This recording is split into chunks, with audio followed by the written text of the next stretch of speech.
Hello, everyone, and welcome to A Light Reading Extra. This edition of the Light Reading Podcast is covering CES 2025, and my name is Phil Harvey. I'm an editor here at Light Reading.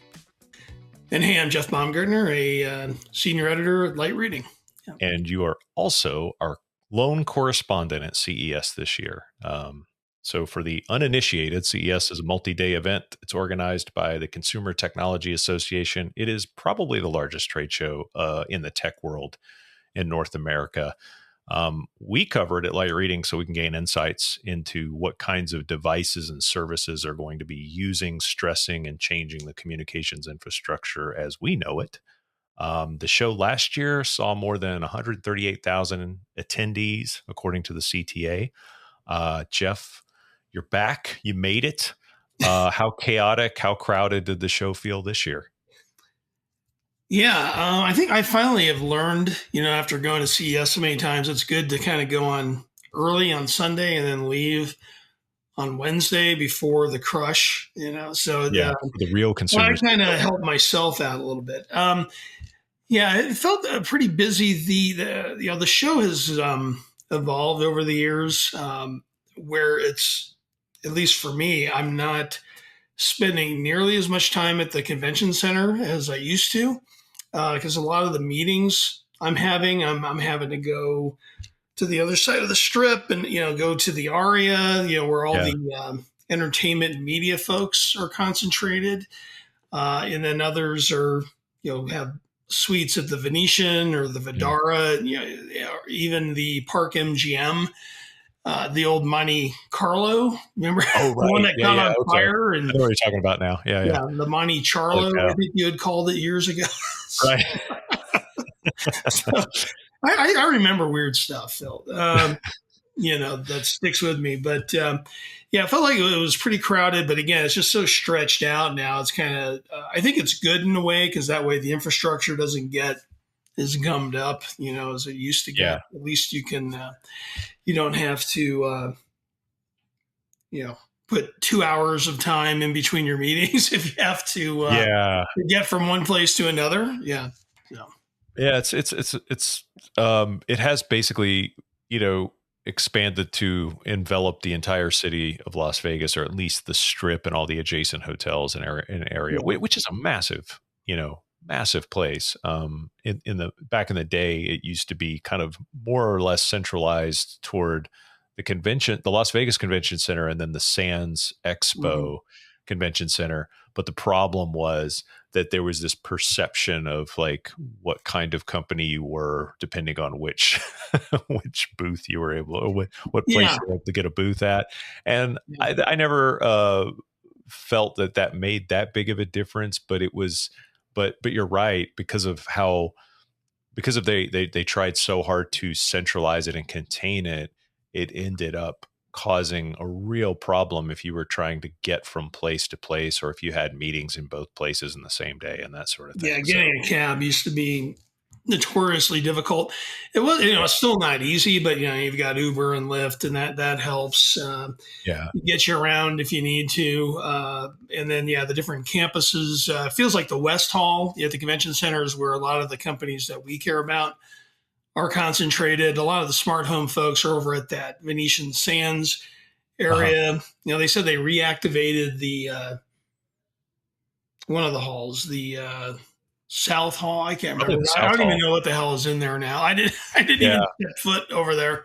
Yeah. Well, that is the weird thing about that show too. I mean, just to give people the sense of size and scale, it's just like, it is at the same time really a tech show, a boat show, an automobile show, a content show, and an entertainment show, like all in one, kind of hitting the city all at the same time. So it is kind of chaotic. But that's also kind of where some of the stuff, why some of the companies go there to get the buzz going at the beginning of the year.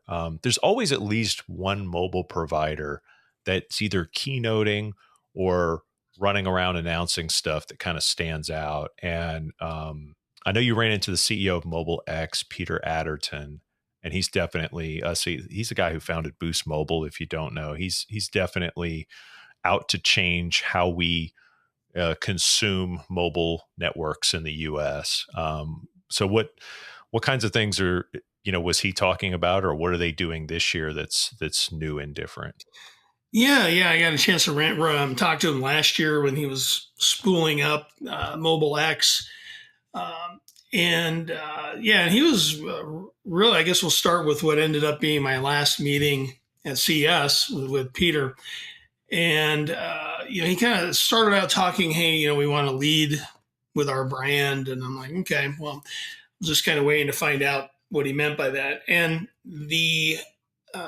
learned today, or they announced, well, the day that we're talking here, that they did a branding apparel deal with a company called Ethica.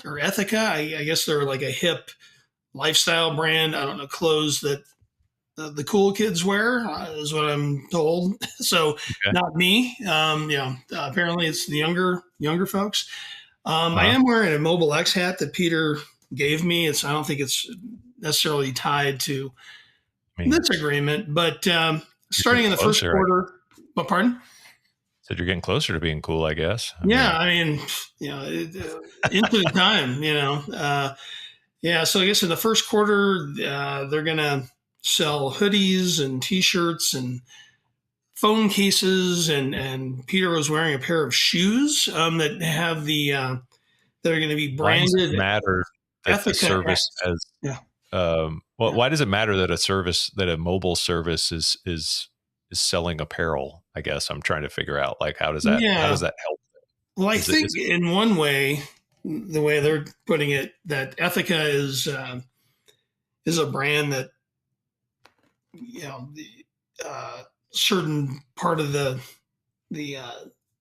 consumer population, the younger folks wear. And okay? there's a kind of an interesting twist, though, that he had with this. And they didn't really get into it in their announcement, but Peter was talking to me about it. And that is the apparel, or at least some of it, I think, but will come with a QR code and like on the inside or something, not like right across your chest. But so if you're a MobileX customer and you buy this apparel and you register the code, Uh-huh. it'll become your individual QR code that you Okay. can have. And if your friends or family or some acquaintance on the street uses that QR code to get directed into the MobileX app, and you sign up for service, then that person with the QR code gets a commission on the sale for as long Okay. as they and the other person are with MobileX. So,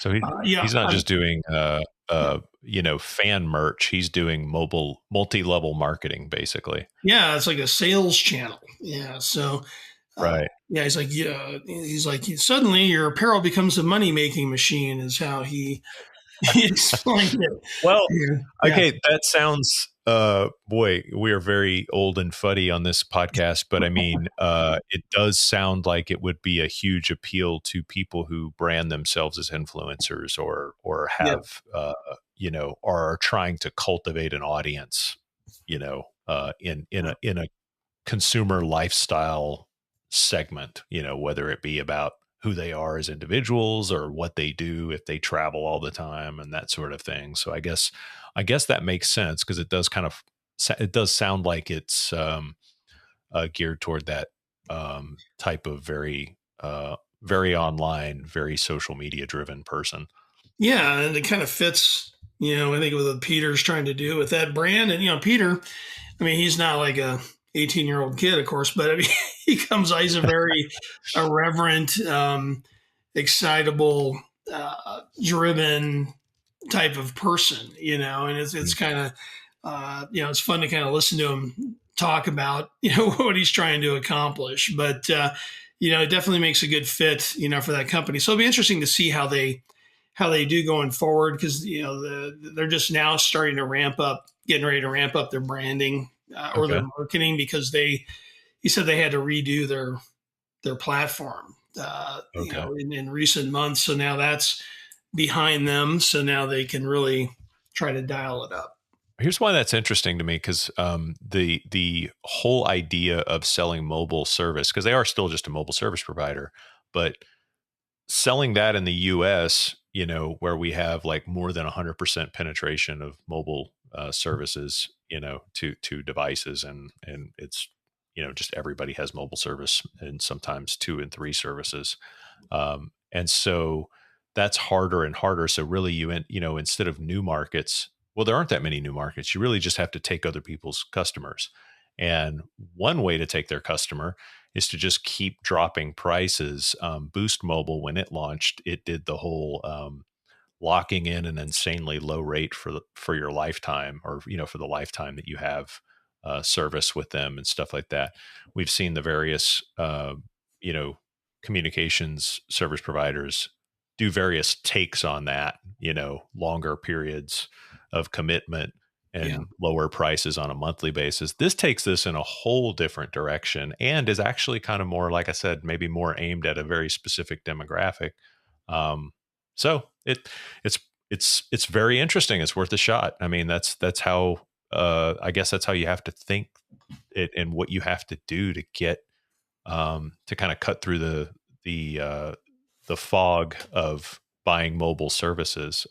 These guys also did a deal with Walmart, maybe last year or the year before, right? Right. Yeah. I think that's their big, their big retail Yeah, presence. And yeah, now they'll, people wearing their apparel. He's like, we're, opening up a new distribution channel, I guess. interesting. One way to think of it. Yeah. Cool. Let's switch topics to another CES related topic, which is that the smart TV market is changing constantly. Consumers now have what seems like dozens of ways to access the hundreds of streaming channels that are available. Um, when you were looking around at CES and talking to smart TV makers, did you see anything that could make this more easy on consumers, or more like traditional broadcast TV, or just anything that looks like it, um, might be worth passing on? Yeah. Yeah. I think I don't think there was anything like super groundbreaking at CES related to the smart TV arena. It kind of feels like a lot of them all look and feel and like each other. So the Yeah. challenge is, how do you separate yourself and with consumers? And there was a little bit of news though in terms of some momentum, or at least some activity among some of the newer players in that arena, like TiVo. They're entering the U.S. market. They announced with Sharp, and they've already been selling smart TVs in the European market with a number of brand partners, TV partners, including Sharp. And when I met with them there at CES, they have at least one more U.S. partner for their rollout. They aren't really Okay. talking yet about how their the retail distribution, but I guess we'll hear more about that. They've got a little bit of a dent in the European market. I think can't remember the number. I think it was like 7 million or something is like what they're shooting for globally this year in terms of units shipped.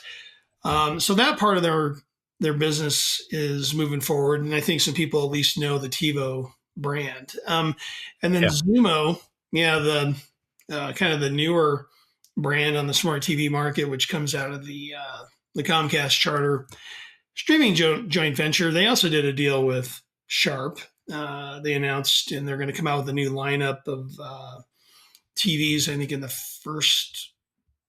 front half of this year somewhere. But that builds on some deals they have with Hisense and Element and Pioneer. And I'll have a little more about their strategy and some of their plans. I had a chance to speak with the CEO, Marcian Jenkins, there at the show, and did a podcast. One thing, because I had to ask him, it's like, hey, you haven't announced any shipment numbers yet. Mhm. And, still early days, but, I said that they're kind of in the single digit millions, so I would say between 1 and 9, I guess, is where that puts it. kind of a somewhere. range. Yeah. So, but I guess in the case of, yeah, they are selling. They have a bunch of retail distribution. So we'll have to see how that evolves. And then, another company that's been off the, isn't kind of in that, always in that discussion with like the Googles and the Rokus and Samsung and, kind of the big companies. They rebranded recently a Singapore-based company called Whale TV, Uh, and they've had some success under the radar with their TV operating system. And they're talking like they're like 40 million, 42 is like around the number, but it's a lot of it's outside the U.S. So they're kind of like TiVo branding themselves or styling themselves as an independent OS in the market, where they don't have a lot of specific ties into content. So if you're going to do a search, you're not being always pointed to maybe a content provider that has some sort of agreement or with the OS company or something like that is kind of how they're talking about it. So yeah, a number of just some other activity outside of everything else that's going on in that market. But I think the challenge for all of them is like, how do you differentiate? Because TiVo yeah. is talking about like, what do consumers care about when it comes to smart TV, and a lot of the decisions have to do with price and screen size and resolution are kind of the top three. And then operating system, is below that somewhere. I don't know how many people make their decision, say, oh, I want a Roku TV or I want a Google Android TV, or hey, Zumo, is where I'm going, or TiVo. There's a lot of I'm not sure if that's the big driver anyway. Yeah, that's they're in a really tough spot because I mean, Zumo's interesting to me because they're kind of attacking the market. Well, they started out as like one of those fast channel services, um, Okay. and that kind of works like traditional broadcast TV. But now they're a smart TV company. They're or they're providing I guess the operating environment for smart TVs. They have a streaming box. They have a streaming service, a free streaming service. So they're just sort of attacking, and they have like joint ventures with Comcast and Charter. They seem like they're attacking the space in as many ways as they can because I think what you were reporting has sort of suggested over the years is that there really is no one way to win in this market. You have to kind of the market's evolving constantly, and people are volleying back and forth between wanting all kinds of choice and also wanting to simplify and bundle things, and it just keeps kind of pushing and pulling. So I guess you kind of have to be in more places at once. Well, one thing, yeah, they did talk a little bit about their operator business. Like today, it's been about distributing the Zumo Streambox, Uh, and I'd asked Marcian about the notion of like an operator supplied TV, like what Sky, which is attached to Comcast and uses the same operating system, is doing in the UK, where the operator is making it available almost like a smartphone. Like you'll be able to trade it in, for an upgraded model. So yeah, Marcian said that that's something they're looking at too, mm, uh, as well. No specific timing on it, but something they're exploring too. yeah, yeah, and it's also showing too that there's multiple routes to get advertising in front of consumers. So like Mhm. when you think about all the ways that Zumo is trying to get to consumers Yeah. and the various companies they're working with, it's definitely a network buy to say, hey, I have some advertising I want to put in front of this type of consumer or people who watch this type of show. Now you don't necessarily have to, now the television networks are not necessarily the only place you can go to get that kind of reach and and honestly, Zuma maybe could, and companies like that could maybe even, you know, um, give you more information about who consumed it and when and on what device, and maybe that's what they're after. Yeah, Um, yeah, I as we're think so. running out of running up on the time here, any other things that stood out, in terms of CES, the show, or just stuff that you thought was weird, curious? There was a lot of weird and curious things. Yeah, for sure. Yeah, I think generally speaking, there's a lot more products there that it was more about like what's connecting to the network, and AI, of course, was everywhere. I didn't go to Yep. the Nvidia keynote, but I saw news though that like, people were queuing up for that thing like 3 hours before the event, Yeah. which that's like crazy to me. But I did go by like CES Unveiled and PepCom, and a lot of IoT and different types of connected devices, robots everywhere. I mean, there were Mhm. so many robots wandering around and at booths, and a lot of the benevolent service, like benevolent robots and Butler companion robots. robots Yeah. that, aren't going, that will turn on mankind later. But Right. yeah, there was there was one, I think it was at Unveiled. There's a company, I don't know, maybe they've been around for a while, but it's called Tombot, and it's billed as like a robotic emotional support animal. And Okay. the Gotcha. table was swarmed with people trying to pet this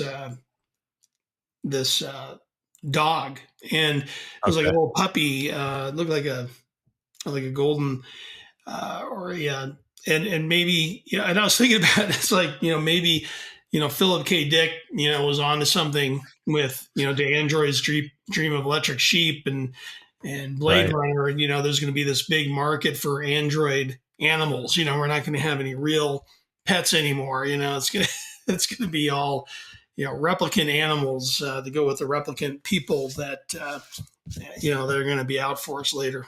Yeah. That's so funny because we were so every year at CES for the longest time back in the early 2000s, late 90s, Honda would always have a robot that, or a Android prototype that could, you know, do small chores, kick the soccer ball, do things like that, and follow people on command and stuff like that. And then Sony had, I think it was called Aibo, AIBO. They had a robotic dog that was that had some and I think it was like it was an actual consumer product from, I don't know, maybe 99, early 2000s, for a while, and they supported it for a number of years. And I do remember exactly what you were saying now. People were always crowded around the Sony booth, watching these cute little robot dogs, and watching them do tricks, and petting them and having them react and stuff like that. So it's something I think people are constantly fascinated with, is like, you know, robot companions, but I think they just get more and more, maybe more and more autonomous, and more smart home centric each year with all Yeah. the sensors and connectivity and stuff like that. Yeah. We're definitely going to cover more on the AI front as we go. I think NVIDIA's announcement around the $3,000 AI capable computer will be maybe more interesting when we see what people are actually starting to do with it and how that affects telecom and communications networks. Yeah, it's kind of like bringing AI home in a way, yeah, instead of just Yeah, in yeah, for the bigger companies. So it's like, hey, a computer in your house, like in the early days of the yeah, no, personal yeah. It's computer. like Yeah, these it's things like all have yeah, have similar themes to stuff we've yeah, covered in the past, but it's yeah, just getting more and more. yeah, The computing power is exponential now, so I think that's going to be interesting when you apply that to how much bandwidth does something need, or what is that computer capable of doing. Right now, I think at first it'll be something for big companies and data scientists, but just the fact that it's under 5K means it won't be long before it sort of shows up, in a lot more places. That's not a bad price when you kind of think about like what Apple was selling the Vision Pro for. Yeah, exactly. Yeah. So it's like the consumer, anything under 5K in the consumer market that has that kind of high end feel. Yeah. There's an audience for it somewhere, or they wouldn't come up with it. But well, we're glad you made it back from CES. We're looking forward to the podcast you did while you were there, and of course the stories on the mobile market and what other stuff you ran into.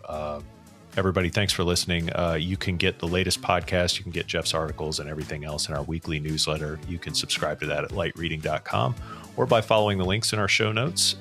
Jeff, you made it. You did it again. Thanks for covering CES for us, and welcome back.